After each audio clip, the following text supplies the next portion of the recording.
नमस्कार दोस्तों, मैं फिर आप लोगों के सम्मुख आ चुका हूं बाइबल का सवाल भाग नंबर 8 लेकर, और आप देख रहे हैं निकोलस तिर्की ब्लॉग चैनल। दोस्तों, मैं आप सभी का मेरे इस चैनल में सारे हृदय से स्वागत करता हूं। और दोस्तों, शुरू करते हैं आज का पहला सवाल। पहला सवाल यह है, मनुष्यों से हुआ पहला पाप क्या कहलाता है? पहला सवाल है, मनुष्यों से हुआ पहला पाप क्या कहलाता है? और इसके संभावित उत्तर हैं व्यभिचार, हत्या, आदि पाप या उल्लंघन और चोरी। दोस्तों, आप सबों को इसका पता होना चाहिए, और मैं सभी माता पिताओं से भी अनुरोध करता हूं, जितने भी मेरे श्रोता हैं जो मेरे इस चैनल के माध्यम से बाइबल से जुड़े इन सवालों का जवाब और उत्तर देते हैं या अपनी ज्ञान बढ़ाते हैं, मैं सभी से निवेदन करना चाहता हूं कि आप अपने बच्चों को मेरा यह वीडियो जरूर देखने के लिए कहिए, उन्हें प्रोत्साहित कीजिए, क्योंकि इसके माध्यम से बाइबल से जुड़ी ज्ञान की बातें उन्हें मिलती रहती है और वो परमेश्वर के वचन में आगे बढ़ते रहते हैं। साथ ही साथ आप लोग भी अपना ज्ञान, अपनी बुद्धि बढ़ाते रहिए, क्योंकि इन सारे सवालों को पढ़ने में हमें घंटों मेहनत करना पड़ता है और हमें भी बाइबल पढ़ना पड़ता है, तब कहीं जाकर हम आप लोगों के लिए इस तरह के सवाल तैयार करते हैं, साथ ही साथ उसके उत्तर को भी ढूंढ कर लाते हैं। क्यों? ताकि आप लोगों का ज्ञान और भी ज्यादा बढ़ता जाए। तो आइए दोस्तों, देखते हैं दूसरा सवाल। यीशु मसीह के शरीर में कितने घाव पाए गए? दूसरा सवाल है, यीशु मसीह के शरीर में कितने घाव पाए गए?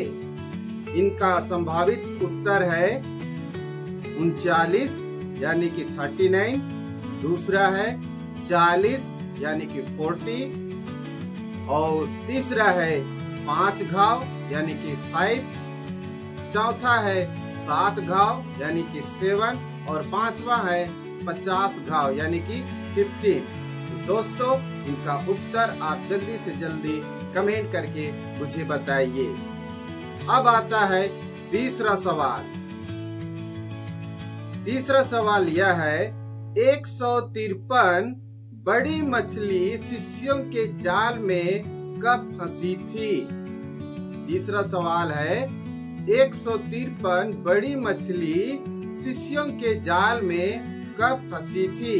और इनके संभावित उत्तर हैं यीशु के मरने से पहले, दूसरा है यीशु के मरने के बाद, तीसरा है यीशु के जी उठने से पहले, और चौथा है यीशु के जी उठने के बाद, और पांचवा संभावित उत्तर है यीशु के स्वर्ग जाने के बाद।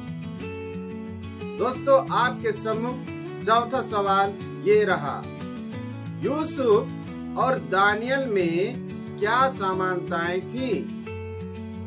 यूसुफ और दानियल में क्या समानताएं थी? और इसके संभावित उत्तर ये हैं, सपना देखते थे, दूसरा खूब सोते थे, तीसरा सपनों का अर्थ बताते थे, और चौथा है दोनों राजा थे, और पांचवा दोनों धनवान थे। अब आपके सम्मुख आता है पांचवा सवाल। पांचवा सवाल यह रहा, एक कटोरी दाल से याकूब ने क्या खरीदा? पांचवा सवाल, एक कटोरी दाल से याकूब ने क्या खरीदा? और इसके संभावित उत्तर हैं पहला होने का अधिकार, दूसरा है छोटा होने का अधिकार, तीसरा है दूसरा होने का अधिकार और चौथा है तीसरा होने का अधिकार। अब आपके सम्मुख आता है छठवां सवाल, और छठवां सवाल यह रहा, परमपिता परमेश्वर की महिमा के लिए सबसे ज्यादा किसने गीत लिखा है? छठवां सवाल, परमपिता परमेश्वर की महिमा के लिए सबसे ज्यादा किसने गीत लिखा है? और इसके संभावित उत्तर हैं नबी यशायाह, राजा दाऊद, राजा सुलेमान, आयूब या फिर यिर्मयाह। अब आपके सम्मुख आता है सातवां सवाल, और सातवां सवाल इस तरह है, दाऊद ने किस हथियार से गोलियत को हराया? दाऊद ने गोलियत को किस हथियार से हराया?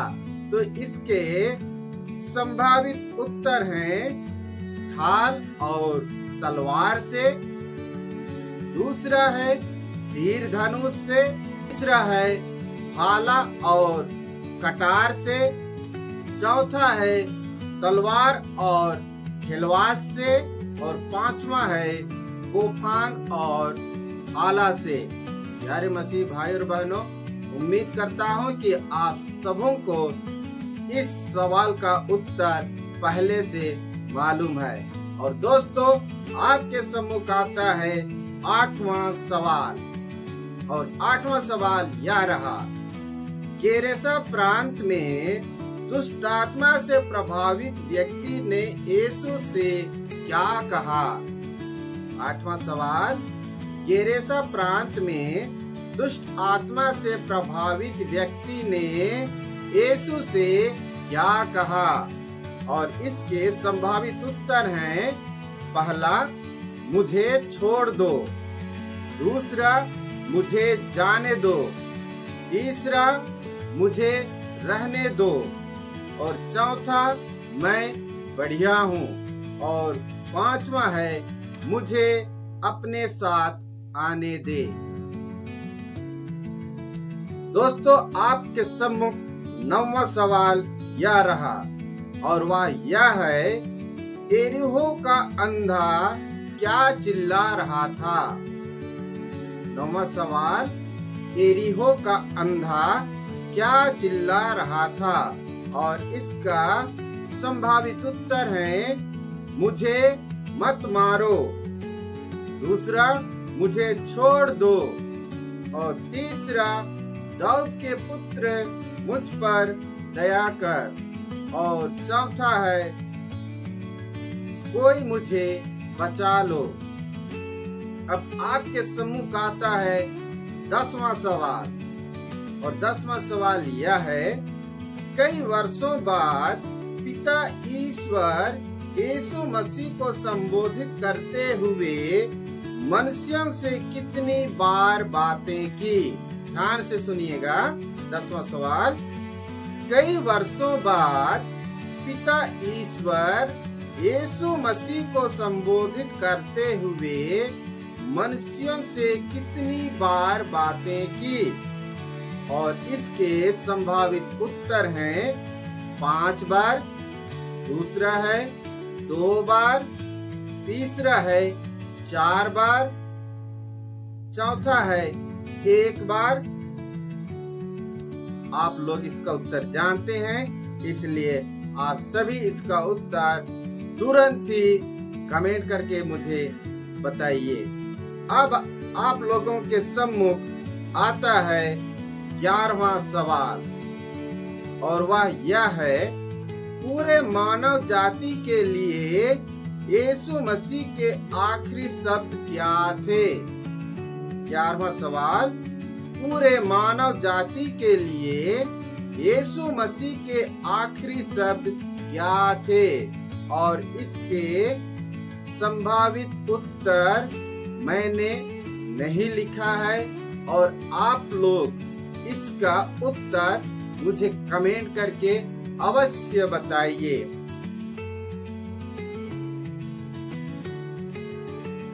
तो प्यारे मसीही भाई और बहनों, ये रहा आज का बाइबल के सवाल भाग नंबर 8 में कुल मिलाकर 11 सवाल।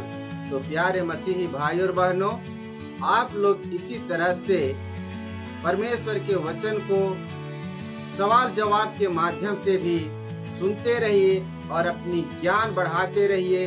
अपने बाल बच्चों को भी ये वीडियो देखने बोलिए ताकि उनका भी ज्ञान बढ़े, उन लोग भी परमेश्वर के वचन में निरंतर आगे बढ़ते जाएं। क्योंकि कई बार यह होता है कि क्विज कंपटीशन किया जाता है, उन्हें बहुत ही इससे मदद मिलेगी।